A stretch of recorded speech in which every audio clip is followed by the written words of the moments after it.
बिस्मिल्लाहिर्रहमानिर्रहीम।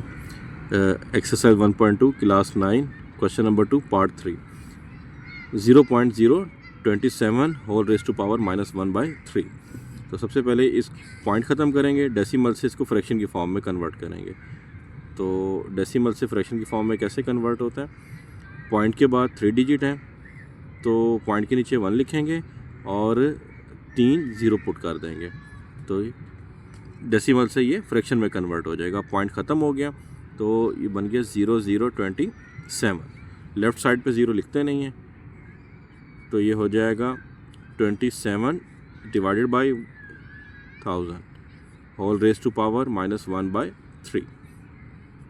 अब अगर हमने पावर का साइन चेंज करना है तो हमें फ्रैक्शन को चेंज करना पड़ेगा, मतलब डिनोमिनेटर को नोमिनेटर में कन्वर्ट करना पड़ेगा और नोमिनेटर को डिनोमिनेटर में कन्वर्ट करना पड़ेगा। मतलब 1000 ऊपर लिखेंगे और 27 को नीचे लिखेंगे तो जो पावर माइनस में थी उसका साइन चेंज हो जाएगा और वो प्लस में हो जाएगा, +1/3।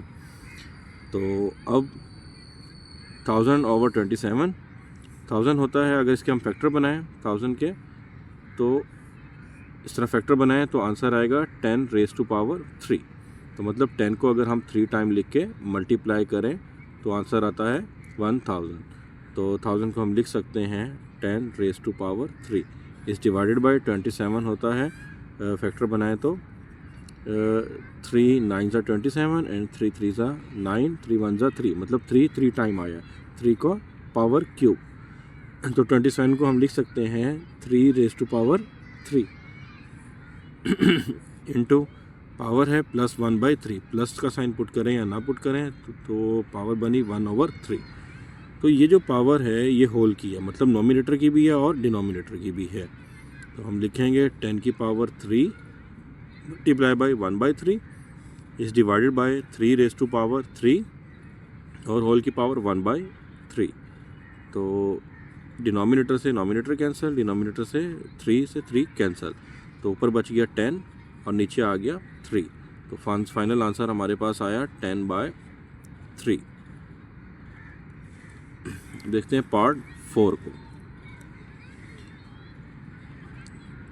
पार्ट 4 ये दिया हुआ है और ये जो अंडर रूट का सिंबल है ये नोमिनेटर के ऊपर भी है और डिनोमिनेटर के ऊपर भी दिया हुआ है।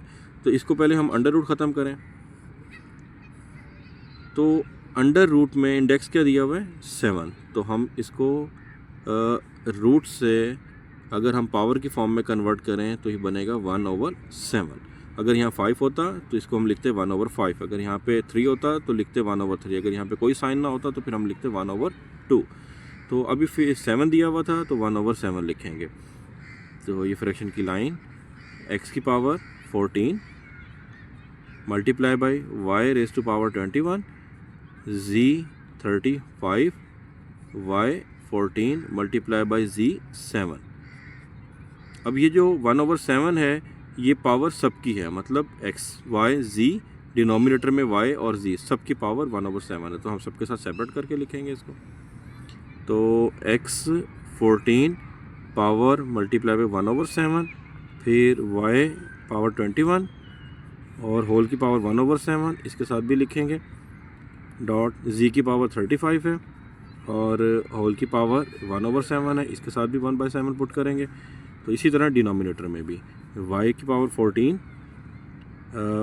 मल्टीप्लाई बाई 1/7 मल्टीप्लाई z की पावर 7 होल की पावर 1/7। तो अब जो कटिंग हो रही है वो करेंगे। यहाँ पे 7 से 7 कैंसिल, तो डिनोमिनेटर में z की पावर 1 लिखते नहीं है तो जस्ट z बच गया। नीचे 7 1 ज़ा 7, 7 2 ज़ा 14, तो y का स्क्वायर बच गया। डिनोमिनेटर में तो हमारे पास बचा y² एंड z। नोमिनेटर में देखते हैं, मतलब ऊपर वाली वैल्यू में देखते हैं। तो 7 1 ज़ा 7, 7 2 ज़ा 14, तो x का स्क्वायर बच गया मल्टीप्लाई बाई 7 3 ज़ा 21, तो y की क्यूब आंसर आया मल्टीप्लाई बाई 7 1 ज़ा 7 और 7 5 ज़ा 35, तो z की पावर 5 बची है हमारे पास। तो हमारे पास फाइनल आंसर आया x² y³ z5 divided by y² and z। ये हमारे पास फाइनल आंसर आ गया।